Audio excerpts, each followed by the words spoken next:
Yeah, Dole's dilemma. Let me show you. Bob Dole, and we just got out of a presidential election. This one's far enough removed that it hopefully won't create any weird divisive political arguments. But I remember this election, and I remember Bob Dole and Bill Clinton and the contrast that in personalities and styles that they had, of course. And Bob Dole played it right down the line, in terms of his personality, or maybe not down the line, maybe just boring, just flat out, just had that monotone voice the whole time. He's the war vet with the hurt arm, and he just takes everything very seriously. He's really trying to create a contrast between everything that had happened with Clinton and his personal life and things like that. And so he figured that's probably a safe bet. The problem is that he lost the election. It wasn't a total landslide, but after he lost, did you see him on like Letterman or Leno or Saturday Night Live? And were you as impressed as I was by his sense of humor? I didn't know he actually had one in there. But I saw him on Letterman or Leno, one of them, and I was genuinely moved to laughter. It was a self-effacing, self-deprecating. You always have to be careful when you say self-effacing or self-deprecating, and not to mix them. I did that once on stage, and it became self-defecating. Yeah, I mean, I don't want to go into that area, but I'm just saying, very, very touching stuff. But Bob made me laugh. And I thought to myself, he was even in an ED commercial, for heaven's sakes, after the election. Do you remember that? He's like in a sweater, walking down the beach. Meh, this arm isn't the only, whatever. I don't know, but anyway.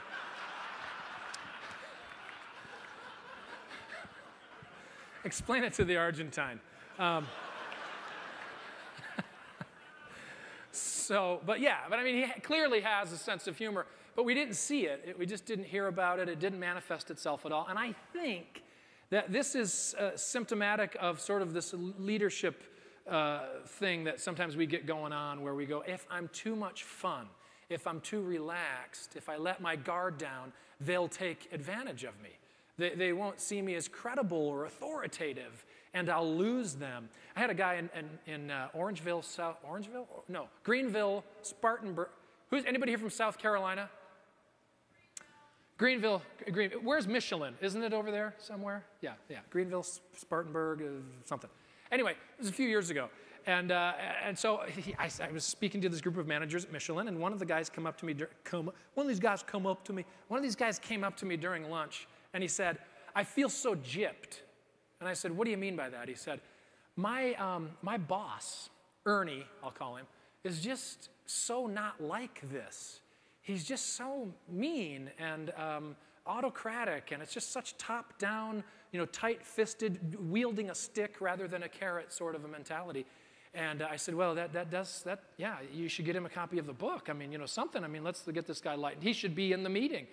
He said, let me explain a little further. My brother knows a man in his neighborhood who actually, he's lived by him for about 5 years, who is just the life of the party. If there's a barbecue in the neighborhood, none of the guys will go unless this guy is there, because he tells such great stories. He's got a fun sense of humor. He has the biggest screen TV in the neighborhood. If there's a football game on, everybody gathers at his house. Otherwise, they won't come. They just love this guy to death.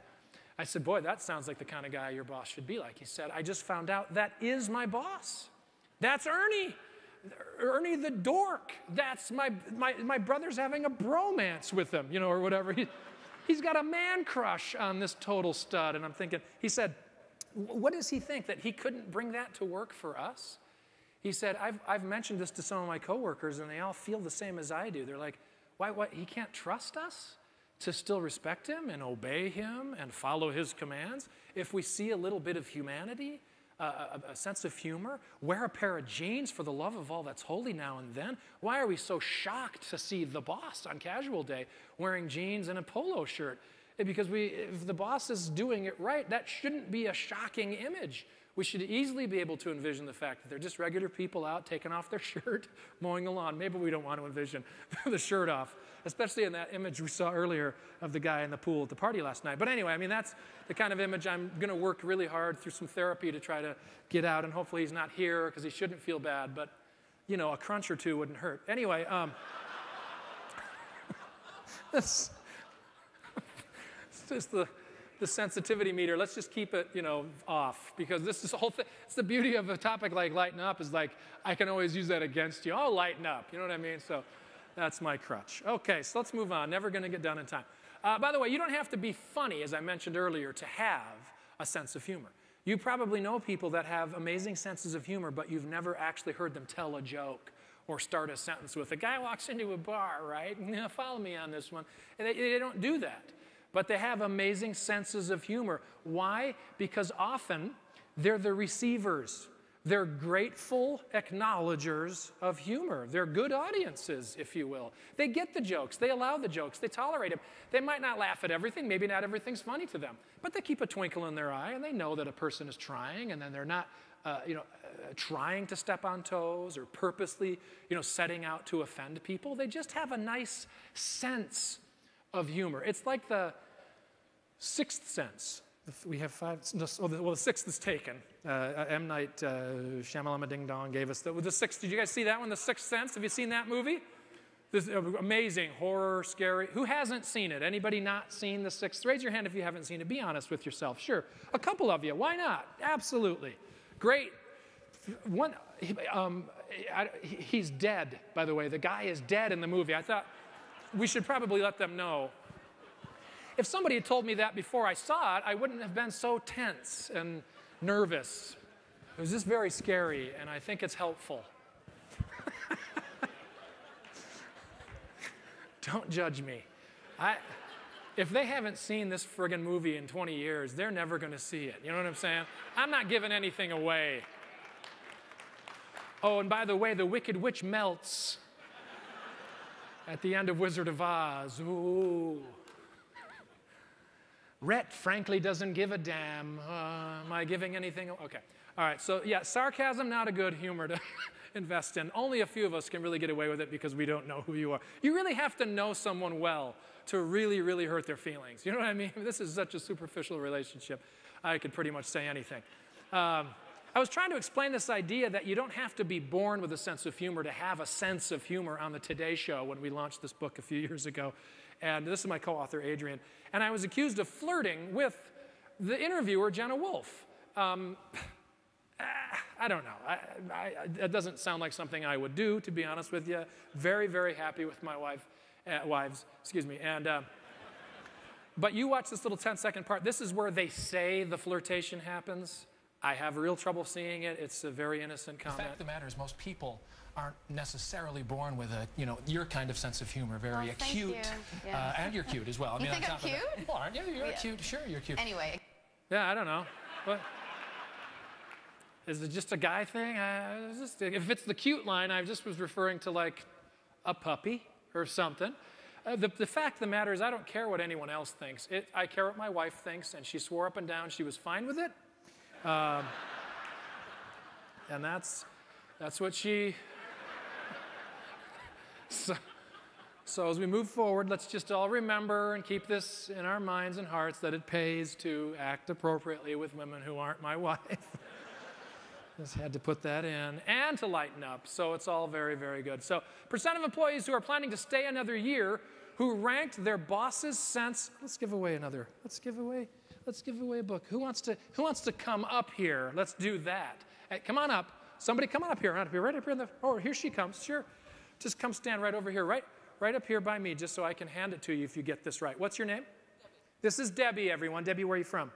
New York State. She's from New York State. Western. Well, that makes it so much better. Okay.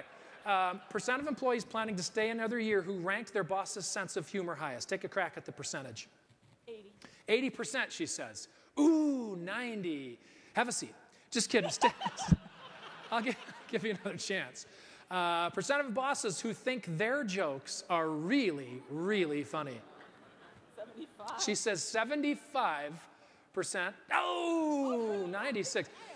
You're fine. Let's give you some second chances here. So what I'm going to do is I'm going to give you like a 5% sliding window of mercy, either direction of your answer, okay? Percent of employees who agree that their boss's sense of jokes are really, really funny. 100. She says 100% of employees agree. I'm getting lower. Let's turn this into The Price is Right. Lower. With 5% on either side of your... 10. She says 10. Oh, she got help from Kurt up front. Hey, Kurt Weasley. Thank you. 3. Oh, Kurt sucks too. Wait, one more shot at it. Don't go anywhere. Percent of employees who agree when their boss is the one conducting the survey. That's where it should be 100. There's where she says it should be 100. How about a hand right there for Debbie? Congratulations. Take the book. 98%. Nice work. Thank you so much. Whoa. It's a learning process. She's just taking out her license to learn. Yeah. I love that riff. Isn't that the best? And that's exactly what it sounds like. I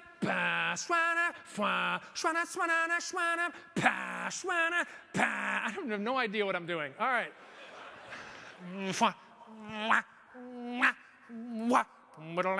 Okay, it's just such a good, isn't that when you hear that, don't you just want to stay up till 3 a.m. and watch every single TNT Bond movie? They put like 40 of them in a row. I love that. And it's always the one with the girl with the gold all over. What's that one called? The girl with the gold? The gold-fingered gun girl, tattooed mama. I don't know what it is, but man, is it titillating. All right, but anyway. Goldfinger. Yeah, that's the one. By the way, it's your own sense of humor. Just because you don't think something's funny doesn't mean it isn't funny. It just isn't funny to you, right? I mean, you look around you, some people are laughing at this garbage. Others are very much stone-faced. That's just fine. That's what levity is. It's lightening up enough to let others be who they are, to think what they think. Quite often in a work environment, people go, stick in the mud over here doesn't want to go do our office Olympics where we jump over bales of hay and have fun and throw things at each other. Well, good for stick in the mud. That's his thing, baby. Lighten up and let him not have fun if he doesn't want to. That's okay. We're not the end-all, be-all judge of everything that's funny and what isn't. What's funnier to you? Yell it out and let the others around you hear your sense of humor. Old Clouseau or new? A lot of old people here. Good. Very nice. SpongeBob or Simpsons? Simps Bob, I heard. That was good. Oh, man. I used to do really good voices. Oh, stupid SpongeBob. Yeah, I can't do them anymore as well. But I like The Simpsons myself. Now here, well, let's get into like British humor. So you've got Rowan Atkinson as Blackadder, Bean, or Johnny English. Who said Blackadder? Yes, thank you. I'm throwing you a t-shirt ball. I don't care what you say. Now, frankly, I'll take him in any form, but Blackadder's the... Ooh, nice hands. Good catch. I mean, the throw made it possible. But still. Kathy, what's her name? Chelsea Handler or... I don't even know what that is. All right, so... Not sure what's going on there. That's okay. I just took that off Facebook. That's her own thing, whatever's going on. Your own sense of humor, you know you have one. How do you figure out what it is? For those of you that go, I don't have a sense of humor, yes, you do. 3 little things. We won't get a lot of time to do this, but exposure, inventory, and application. You kind of just, see what people are watching, what they say is funny, what's #1 on TV or whatever, and just see if you like it. If you do, inventory it. Kind of keep track of what you think is funny and what isn't. If you hear little phrases, little words, little punchlines, little jokes, and they make you laugh, chances are you could use those later. And that's when you apply them. Let me give you an example of this. My co-author, Adrian Gostick, and his son, Tony, were at an amusement park, another amusement park, and they stop off to get something to eat at one of these concession stands where it has the graphic menu, all the different pictures of the food, and Tony just points at the nachos and says, set me up, my good man. This is, singing my tune or whatever. And, $12 later, this is what the 14-year-old behind the counter actually delivers. A little bit of a gap there between theory and execution, but nonetheless, Tony dutifully eats every crumb and every drop of the goo there. As he's leaving the restaurant, 10 years old, he gets the attention of the kid behind the counter, does one of these things, and pats his belly and points at the picture up on the left and says, out loud, "My compliments to the photographer."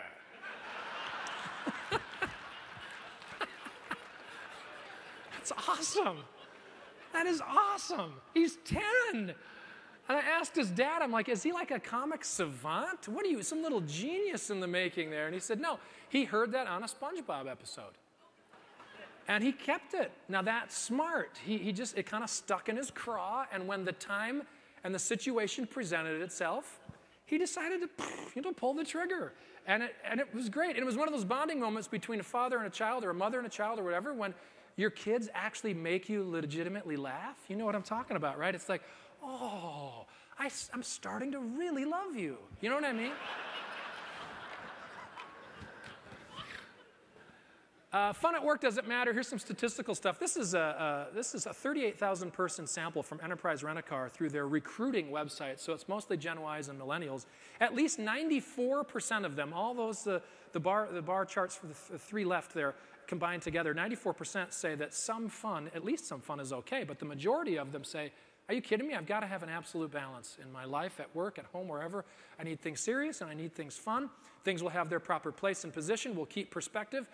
Essentially, levity is good, especially, again, to the younger, newer, up-and-coming generation. That's a big part of a satisfying work environment. In fact, the Great Place to Work Institute, probably many of you work for organizations that have applied for inclusion on the best companies list or the great places list, employers of choice, that kind of a thing. They reported back to us that those who apply to be great companies, great businesses, great places, but only qualify for good places, the title of good place, they said that the main reason generally is because they're not having enough fun. That gap or that delta between a good place and a great place and their fun score is highly significant. This is a fun place to work was the second most highly correlated statement to the overall great place to work statement. I'm proud to tell others I work here is number one, but only by a few thousandths of a point. This is a fun place to work. Now, fun is relative. It means something different to every person. But just the fact that people are saying, I have fun at work. I'm not as absent as I used to be at my last job or working for my last supervisor because I don't want to miss the fun that I have with my friends and coworkers, that kind of a thing. So again, it pays to lighten up in terms of your own attitude. And part of attitude is communication, especially in your industry, of course. And you want to make sure you're briefing and debriefing and you know your stuff so that when you're actually in the trenches, you don't have these types of surprises. This really isn't a very difficult job when you think about it. I mean, you know, you just kind of, I think this happens once a game maybe. And not that it matters, you know that player is totally faking the injury anyway. I mean, in 2 seconds, they'll spray something on his leg, some magical mist. Oh, I'm much better now. Again, know the product and just keep talking. It's a very easy situation to operate. You just push the buttons in right here on the two sides. There are two little buttons. And all you do is push them in, and that will release it. And right here, push the button in, that releases it. And then after you let go, it locks firmly in place. So really, you're all set. And this is tough. It is? Listen, give you an example. Say you have you have to get up on the wall, high ceiling, vault the ceiling. Hey, listen, just walk right up. And I tell you, it's very safe, it's durable, and it's lightweight. You're scaring me. So really, Wow. Now it's locked in place. Now it's locked, okay? Sure. So really, you say, Oh, God, Harold, are you okay? actually, I didn't have it locked. You have to lock it. Once you lock it, you're okay. But it is very safe to operate. Mm-hmm. So continue to call for it. All right. Well, Harold, I hope you're okay. Continue to One call feedback- for it. Yeah, the phone bank is lit up like a Christmas tree right now. Keep calling. He's getting bandaged. He's in triage. That really is safe to use. Don't you worry none.